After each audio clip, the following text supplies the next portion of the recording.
Então vamos lá, moçada, sobre os espaços agrários mundiais, né? Então, retomando alguns pontos, retomando inclusive até alguns conceitos que eu já acabei vendo com vocês. Sistemas de produção da agropecuária. Por que agropecuária? Afinal, são duas atividades, agricultura e pecuária. Mas o que eu não posso esquecer é eu não tenho como desvincular uma atividade da outra. A agricultura, ela depende, né, em parte da pecuária, a pecuária em parte da agricultura, enfim, são atividades correlatas porque ambas se aplicam ao meio rural. São atividades relacionadas ao espaço rural, envolvendo as atividades primárias principalmente. E lembrando também, não é? Tanto a agricultura como a pecuária são o quê? Produtoras de alimentos, certo? Então, o termo agropecuário sempre vai estar sendo utilizado, né, dentro dessa questão das atividades agrárias. Muito bem, são vários níveis dentro dos sistemas agropecuários, né? Tá claro que existe variação de um para o outro. Então, a adoção do sistema depende de dois fatores. A condição fisiogeográfica, então considerando aí elementos naturais como tipo de solo, condições climáticas, topografia, os elementos da natureza, os elementos que compõem, portanto, a paisagem natural. E a cultura e o nível de desenvolvimento econômico, não é, de uma determinada sociedade, certo? Bom, o que nós precisamos lembrar é a importância da agricultura, assim como também da própria pecuária.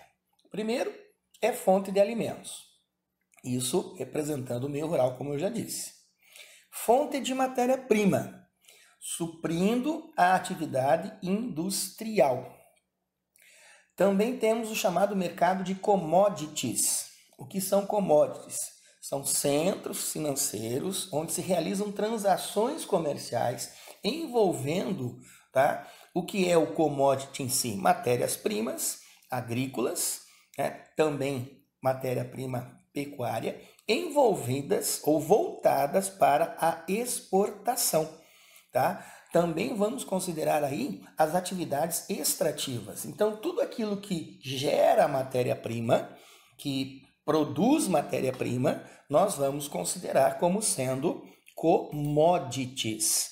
E, então, lembrando de novo aí da importância da agricultura. As principais áreas agrícolas do mundo. Então, nós sabemos que o mundo hoje está dividido em países desenvolvidos e países subdesenvolvidos. Isso é fato. Países desenvolvidos e países, né, subdesenvolvidos.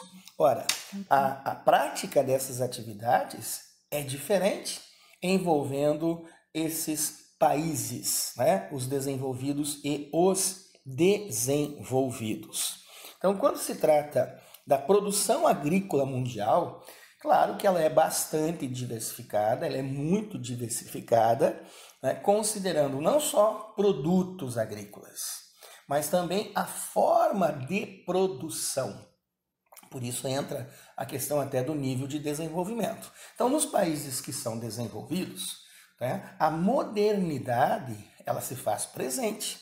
Então, técnicas modernas, técnicas que resultaram de pesquisas científicas, buscando, claro, a aplicação no campo em termos de produção, visando sempre maior produtividade e qualidade. Utiliza pouca mão de obra, porque normalmente você tem, não é, a mecanização, né? A modernização se faz através da mecanização principalmente, tá? O que faz então com que essa mão de obra ela não seja tão necessária em quantidade, mas ela é muitas vezes necessária em qualidade. Já nos países subdesenvolvidos, grande parte da produção ela está baseada, não é, em métodos muito antigos, né? Métodos tradicionais, sem muita pesquisa científica sendo realizada, né? Com poucos investimentos dentro dessa questão da modernidade. Se bem que em muitos países subdesenvolvidos, a exemplo podemos até colocar o Brasil, né, alguns setores agrícolas se modernizaram, né? Houve um processo de modernização. Normalmente, são aqueles países em que a indústria também se tornou presente. Tá? E a modernização nesses países subdesenvolvidos, no setor agrícola desses países subdesenvolvidos, é voltada principalmente para o mercado externo. Justamente porque, né, é a agricultura de exportação aquela que apresenta maior rentabilidade. Tá? A tecnologia, claro, que chegou no campo nos países subdesenvolvidos, tá, provocou muito desemprego, dentro até de uma situação, não é, em que essa mão de obra ela não tinha mais como ser aproveitada e justifica até um processo de transferência, né, de boa parte dessa população para a cidade, né, causando aí um movimento que nós conhecemos, portanto, como êxodo rural, mas também provocou, né, o empobrecimento da população rural, principalmente aqueles que não são proprietários de terras, né, dentro desse contexto, tá? A pecuária, que é uma atividade que está relacionada, portanto, à agricultura, como eu já disse, falamos sempre em agropecuária, tá?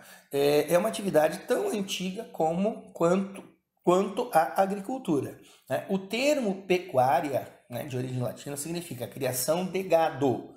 E quando nós usamos a palavra gado, não entenda o gado, o boi e a vaca. Gado vai identificar qualquer rebanho animal, certo? Então, com certeza, tornou-se também uma atividade muito importante para a humanidade, até porque a criação de animais, né, ela começa, né, com finalidade econômica, né, produção de alimento, consumo, inclusive até também produção de matéria-prima. Tá? O consumo da carne, né? Além do consumo da carne, né, o que é oferecido pelos animais? Né? O leite, tá? Utilizado na fabricação do queijo, manteiga, iogurte. Então você começa a entender que os produtos utilizados, né, dentro da prática da criação são muitos.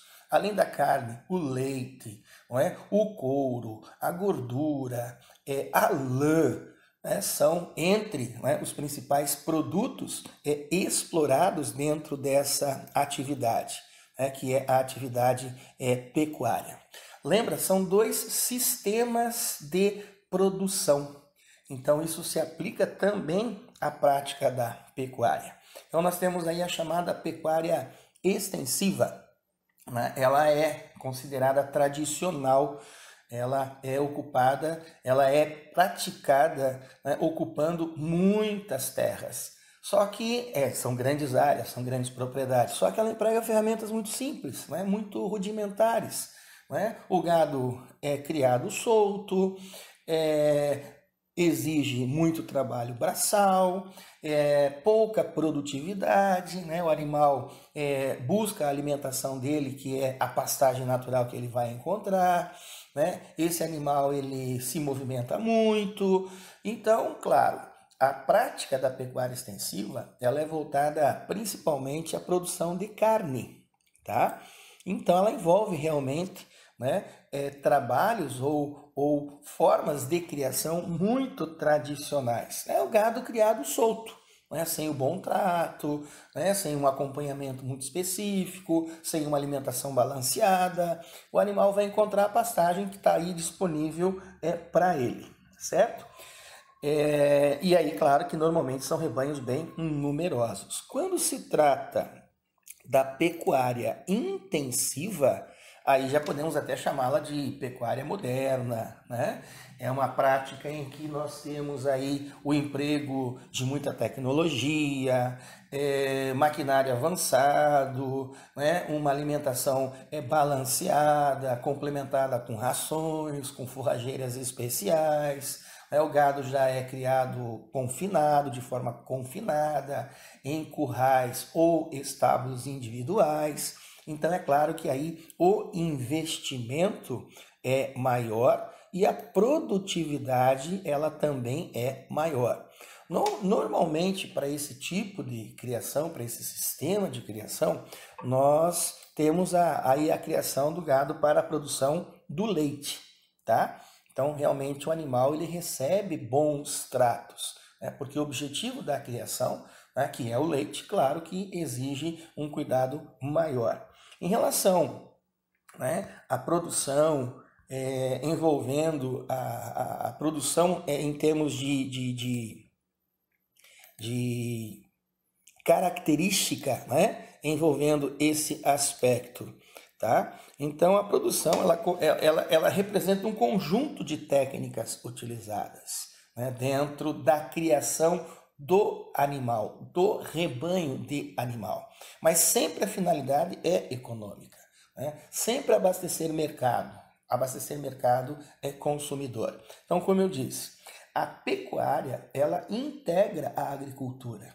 Por quê? Porque elas são praticadas no mesmo espaço, que é o espaço rural, que é o espaço agrário, certo? Então, nós podemos admitir, tá, que uma atividade depende da outra. Tá? Então, veja só, os bovinos, quando criados no sistema extensivo, eles precisam de ração. De onde vem essa ração? Ela precisa de matéria-prima que vai ser produzida pela agricultura, certo? É a questão da produção de leite, né? A necessidade da cana-de-açúcar, do capim, justamente porque o animal precisa ter, não é, o complemento alimentar através de forrageiras especiais. Tá? As fezes desses animais normalmente são utilizadas como adubo, então vão ser usadas dentro da cultura de determinados produtos. Então há uma interação muito grande entre a agricultura, tá? E, claro, a pecuária dentro desse contexto. Tá? Então, quando nós falamos dentro daquelas condições, né, fisiogeográficas dentro das atividades e principalmente dentro das atividades agrícolas, tá? A tecnologia ela possibilitou uma modernização significativa no que diz respeito à prática da agricultura, principalmente.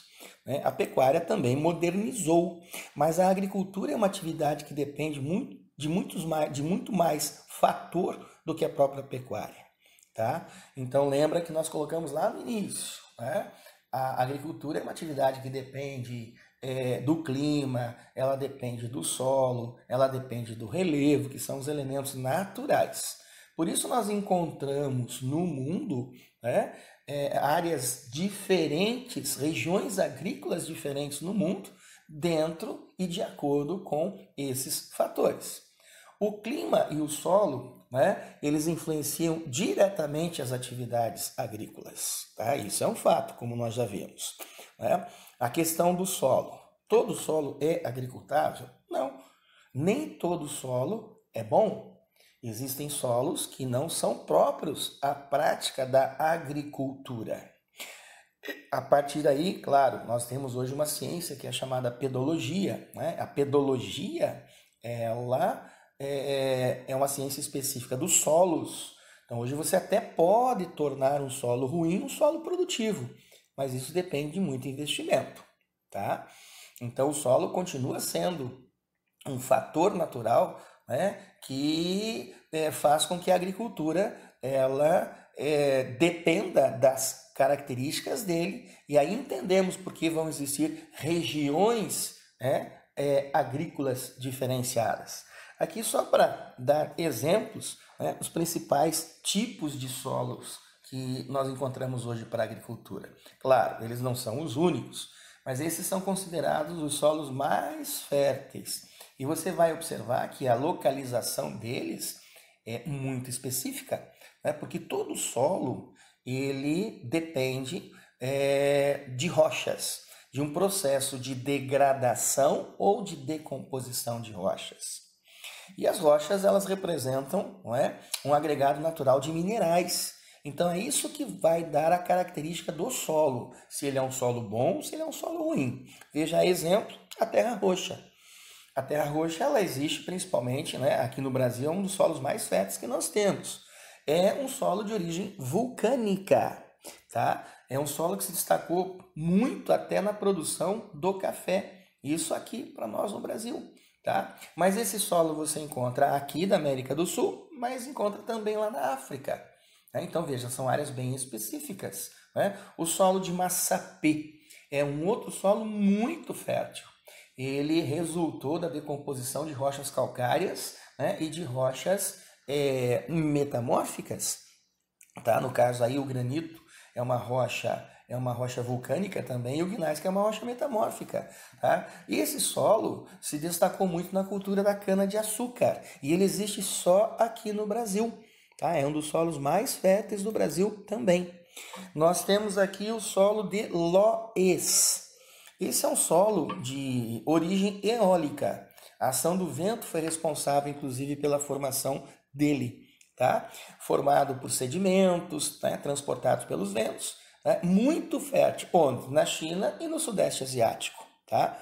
O solo de Chernozyon, esse é considerado o solo orgânico mais rico que existe. Riquíssimo em nutrientes, de uma coloração escura, porque é um solo de cor, é um solo de origem orgânica. Nós encontramos principalmente na região, na região central da África. Então o solo de Podzol, né, ele é encontrado principalmente lá no leste da Europa. Então só pela localização dos solos, pela origem, pela formação deles, né, vocês entendem, né, o quanto o solo faz diferença na prática e no uso, né, dos sistemas de produção agrícola. O clima é outro fator natural considerável e é um fator importante. Por quê? Porque o clima faz com que a agricultura, principalmente, ela seja uma atividade de risco. Né? Se dentro dessa questão clima, tá? Nós não temos o controle nem sobre o clima, sobre o tempo. Então isso define também o tipo de produto, se ele é tropical, se ele é temperado, né? Em que áreas eu posso desenvolver a prática desse produto agrícola. Tá? Então, dentro dessa questão, né, o solo com certeza faz uma diferença muito grande. Aí entra, claro, o espaço agrário dos países subdesenvolvidos. Então, considerando, né, os países subdesenvolvidos que desenvolvem a prática da agricultura.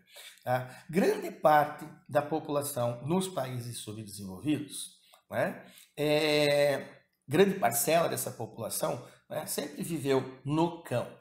Tudo bem que hoje nós temos o processo da urbanização, né? Hoje muita coisa está mudando dentro desse contexto, mas mesmo assim, nos países subdesenvolvidos, a maior parte da população está envolvida em atividades primárias, atividades, portanto, relacionadas ao campo. Uma modalidade que sempre se destaca é a chamada agricultura de subsistência. A agricultura de subsistência é aquela feita tendo por base a produção de alimento, né, pelas famílias para o seu próprio sustento. Então, as pessoas plantam aquilo que precisam para comer, para se alimentar. Então, chamamos isso de agricultura de subsistência. Claro, são técnicas muito rudimentares, né? Muito primárias, ferramentas muito simples. Você vê aí uma tração animal sendo utilizada, não é, para o preparo do solo. Então você não vai ter aqui a prática e a utilização de técnicas modernas. Por isso ela é chamada de subsistência. A produção é muito pequena, ela é voltada especificamente ao consumo próprio das pessoas que trabalham na terra. Nós temos dentro dessa questão algumas variáveis, né? Chamamos de variantes de produção. A chamada agricultura itinerante. Essa agricultura itinerante nós já comentamos um pouco em um momento aí de aula que nós tivemos. Essa agricultura itinerante, ela é aquela baseada no processo de queimada, né? Lembra da coivara, né? Nós herdamos esse conhecimento praticamente do índio, né? E a prática desse sistema, e é conhecido, chamado de itinerante ou de roça, porque o processo de degradação do solo, ele é muito rápido, né? Pela forma e pelas técnicas muito rudimentares utilizadas, principalmente a prática da queimada. Então isso provoca um esgotamento rápido do solo, o que faz com que ele perda a produtividade e ele seja abandonado. E aí o produtor passa para outra área e vai fazer a mesma coisa. Por isso ela é chamada de itinerante, né? Ele sempre está mudando. A agricultura de jardinagem é um sistema que se destaca principalmente no sul e no sudeste asiático. E esse sistema ele acontece muito nos solos de inundação, eles são chamados solos de várzea. Por que lá no sul e sudeste asiático?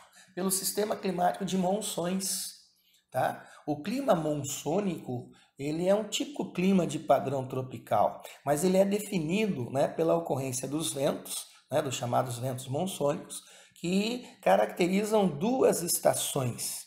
Verão, que é uma estação chuvosa, e o inverno, que é uma estação seca.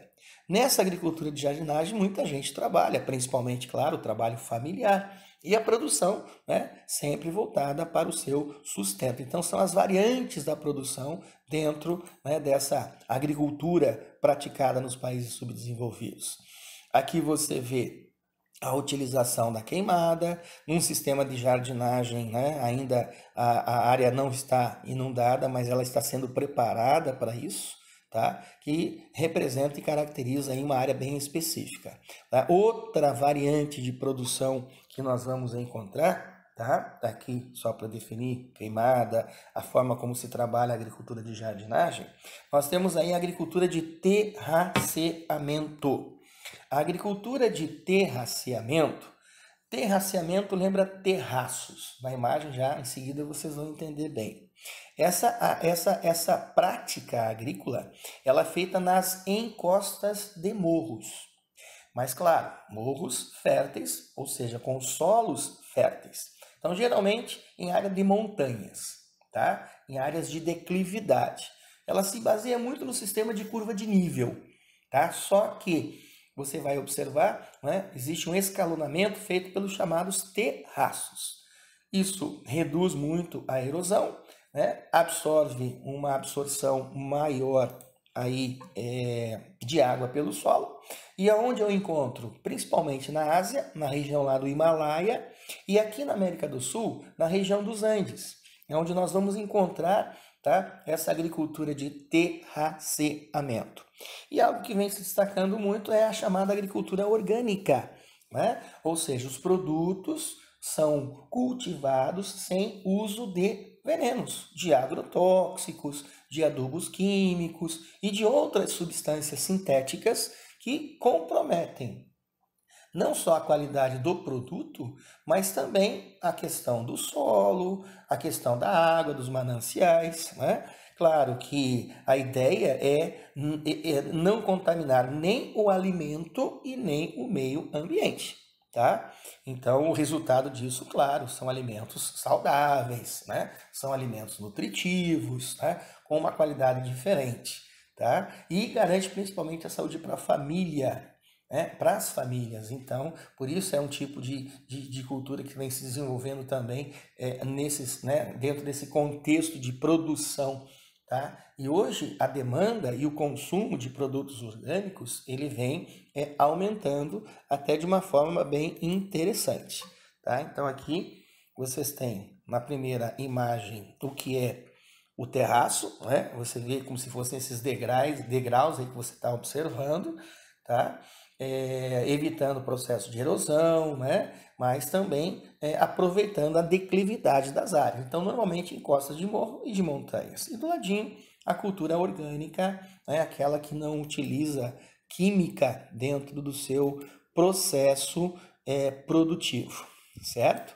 Com relação aos sistemas agrícolas, nós já falamos isso em aula anterior. Então, bem rapidinho, só para dar mais uma ênfase, né? Porque são sistemas que sempre estão sendo aí citados, tá?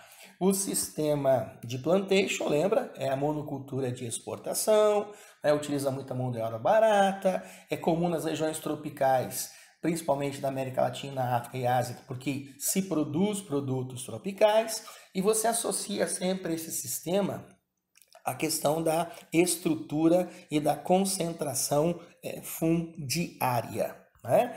O sistema intensivo, lembrando que no sistema intensivo da agricultura, né, nós temos aí a utilização em todas as etapas da produção de uma grande quantidade de insumos, tá? A utilização e aplicação de técnicas, de uma tecnologia mais avançada, né? A utilização, portanto, de máquinas, a utilização aí de insumos na preparação do solo, sementes selecionadas, né? Que são imunes a pragas, né? São adequadas a determinado tipo de clima, né? Com a utilização muito da química, herbicidas, inseticidas, né?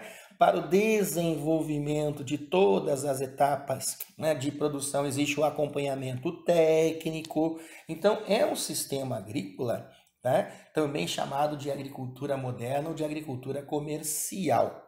E os produtos aqui são voltados especificamente à exportação. Então, você tem aí as grandes propriedades, né, dentro desse contexto. Certo? O sistema extensivo. Esse sistema, lembra, já são usados elementos mais da natureza, né? Sem muita influência tecnológica. É um sistema em que a produtividade ela é baixa, ela depende principalmente da fertilidade natural do solo, então não há a utilização dos insumos agrícolas, né? É necessário que se ocupe uma grande área de cultivo para que haja compensação em termos de produção, tá? Ela é muito comum nos países, né, subdesenvolvidos. Nesse caso, América Latina, África e Ásia de novo são citados. São produtos que se destacam principalmente pela agricultura itinerante, né, conforme nós vimos, ou também conhecida por roça tropical. Então, aqui nós não temos a aplicação, né, de muita tecnologia, de muitos implementos, tá, dentro desse contexto. Tá? Então, tudo para que a moçada entenda por que nós temos diferentes áreas agrárias pelo mundo, tá? Considerando praticamente todos esses elementos, considerando praticamente todos esses fatores, tá? Que determinam uma agricultura mais desenvolvida ou não. Tudo dentro da questão não só natural, mas também, né, em termos culturais, em termos de conhecimento, em termos aí de... Falando um pouco sobre essa questão, tá, moçada, envolvendo Revolução Verde. O que foi essa Revolução Verde? O que contribuiu isso dentro da prática da agricultura? Bom, a Revolução Verde ela ocorreu a partir da década de 60. Por que chamada Revolução Verde? Porque foi uma grande evolução tecnológica que ocorreu no meio rural. Então, um processo de modernização. A utilização, portanto, né, de um grande incremento tecnológico, favorecendo essa produção em grande escala. Porque hoje qual é a grande preocupação? A população no mundo ela continua crescendo e a necessidade de produção de alimentos para essa população também é crescente. E nós temos que nos preocupar que a agricultura ela é uma atividade de risco, como já foi dito, mas ela é necessária. E ela é uma atividade que agride muito o meio natural. Não esqueça, para você cultivar, você primeiro tem que preparar o solo. Preparar o solo significa você desnudar esse solo da sua cobertura vegetal natural. E essa cobertura vegetal natural, ela compõe o bioma, que é o conjunto, né, de elementos e representa uma comunidade biológica. Então, nós estamos interferindo nessa comunidade biológica, tá? E a necessidade de produção de alimentos no mundo é crescente. Então, nós temos que ter essa preocupação de não aumentar a área de produção, mas aumentar a produtividade na área que já existe. Esse é o grande desafio, tá? Então, a intenção é o quê? Aumentar a oferta de alimentos no mundo, para tentar combater o problema mais antigo que existe, que é a fome, tá? Então, hoje nós sabemos que o alimento é caro, não é? Porque tornou-se uma atividade de grande rentabilidade também. Mas, com certeza, a necessidade de aumentar e de se buscar uma produtividade maior é para tentar amenizar esse problema que acaba afetando a humanidade há muito tempo, como nós já sabemos. Então, dentro da Revolução Verde, também se desenvolveu, né, a biotecnologia, buscando-se uma diversidade maior, principalmente de cereais. né, que são utilizados, né, como alimentos ou como base de matéria-prima para a produção de muitos alimentos. Antigamente, nós tínhamos as diferentes civilizações agrícolas, né? Então, nós tínhamos lá a civilização do trigo, que era na Europa, a civilização lá do milho no continente americano, a civilização do arroz lá no continente asiático, a civilização do sorgo lá no continente africano, né? Sorgo é um tipo de cereal, mas nós tivemos um processo de expansão dos produtos agrícolas pelo mundo.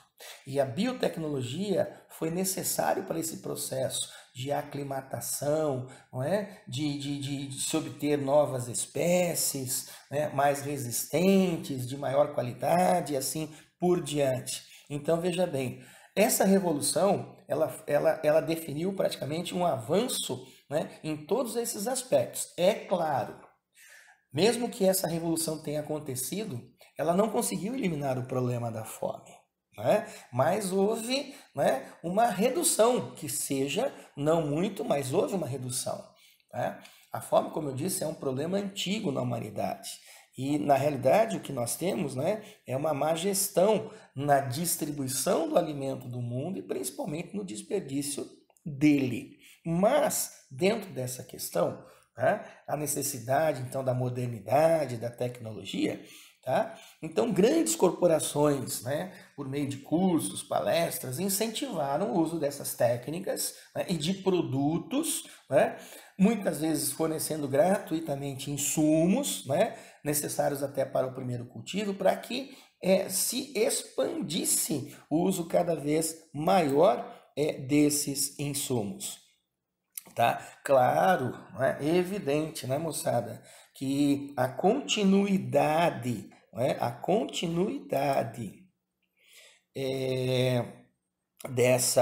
dessa revolução, ela trouxe determinadas consequências, né?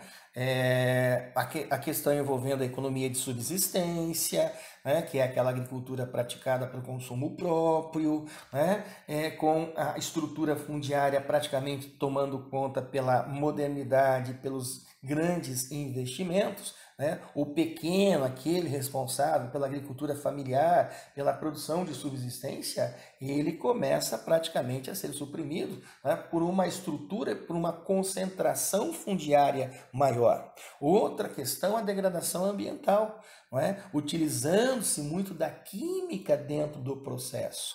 Então, evidente, tá, que nós tivemos situações, não é, também como consequência, tá, dessa revolução verde. Aí vem, dentro de um contexto, essa discussão, né, dos transgênicos, né? O que são alimentos transgênicos? Porque quando se trata em biotecnologia, na obtenção de novas espécies, né, de sementes mais resistentes, mais produtivas, né? Vamos lembrar aí do que é, dentro da biologia, chamado de hibridismo, né? Todo mundo sabe disso. Nada mais do que uma mistura. Então, quando se trata da transgenia, na realidade, uma manipulação genética. Então, o que é a transgenia? São alimentos geneticamente modificados, né? Eles são criados em laboratórios, né, com utilização de genes, né, de espécies diferentes, tanto de animais como de vegetais, ou também até de micróbios. Então, essa manipulação, ela existe. Há muito tempo já se pratica isso, claro, só que sempre foi muito discutida, né, dentro desse contexto. Por quê? Da mesma forma, né, que nós tivemos essa modernização toda dentro da agricultura, surgiu essa polêmica, né, sobre a manipulação genética. De um lado, aqueles que defendem, né? Por quê? Porque os organismos geneticamente modificados, né, eles pedem menos agrotóxicos, tá? Eles acabam resolvendo problemas nutricionais, né, e assim por diante. Tá? Alguns produtos, né? Por outro lado, existem os críticos, né, que pedem mais precaução, né, que coloquem critérios ou chequem os critérios, né, que atestam, né, sobre a segurança para a saúde e o meio ambiente. Então, para tudo existem polêmicas, para tudo existe uma discussão, o lado positivo e o lado negativo. Mas hoje, se pensarmos bem, né, até um enxerto, né, coisa simples e que se pratica há muito tempo, né, o que é um enxerto? É você misturar duas espécies. E a partir dessa mistura surgiu uma terceira, não é? Claro que com características muito parecidas entre as duas que foram enxertadas, mas não deixa de ser uma manipulação. Tá? Então, sempre tem o lado positivo, o lado negativo. Muitas vezes entra até dentro de um contexto político, né? Muitas vezes. Mas deixando claro, destacando essa questão aí envolvendo principalmente os países subdesenvolvidos. Né? Aí entra o espaço agrário dos países ricos, dos países desenvolvidos. Tá? Então, claro, uma região, quando industrializada, a sua área rural ela também vai se modernizar. Então, a grande vantagem, né, nos países desenvolvidos é que essa modernidade ela chegou muito antes, né, com a presença da indústria, né, a produção das máquinas, né, principalmente, né, tratores, colheitadeiras, semeadeiras, né, a máquina sendo utilizada no processo. E da mesma forma os insumos agrícolas, que são produzidos de forma totalmente industrial. Adubos, fertilizantes, as rações, as sementes melhoradas geneticamente, e etc. Enfim, tudo que envolve essa modernidade. E, evidente, né, o uso desses insumos e desses equipamentos promoveram e promovem um aumento significativo da produtividade. Quanto a isso, nós não podemos discutir. A modernidade, ela traz muita coisa positiva. Ela promove, portanto, uma produtividade maior, uma qualidade, muitas vezes, dos seus produtos melhores. Tá? E dentro desse contexto, né, nos países ricos, nós temos o campo, né, e a cidade integrados, cada vez mais.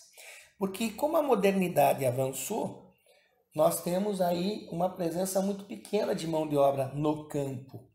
E uma integração e uma interação cada vez maior entre campo e cidade, certo? Por quê? Onde o agricultor vai buscar, né, a compra de máquinas, de insumos, na cidade. Onde ele vai buscar, não é, a mão de obra especializada que ele precisa, né, as pessoas que são técnicas naquilo que é necessário, na cidade, certo?